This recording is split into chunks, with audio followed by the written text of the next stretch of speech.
Es esmu valsts aizsardzības dienesta karavīrs Henrijs Ķepīts.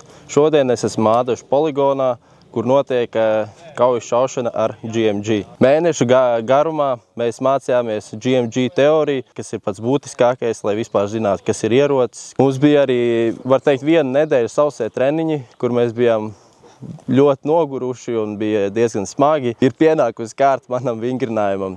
Tāiet es būšu kā operators GMG, būšu darīšu šāvēju pienākumus, kur ir jānes pats GMG. Un man ir divi palīgi, viens ir munīcijas nesējs un ir otrs, kas nes pārējās detaļas. Šī ir pat labākā daļa.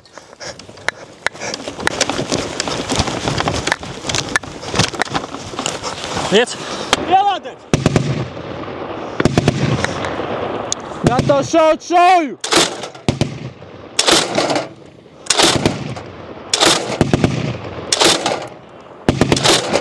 Tālāko! Nākamā grupā! Attālums! 450! Izdīsināt! Izlādē! Izlādēt! Tīks! Gatavs šaut šauju! Pazūda!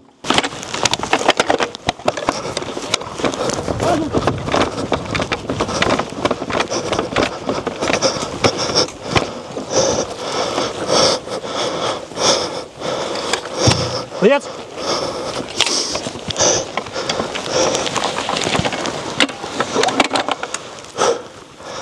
Šaušana ir pabeigta.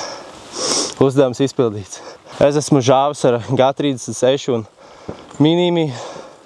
Ar šo ieroci šaut ir ļoti vienkārši, bet pārvietot viņu ir visgrūtākais.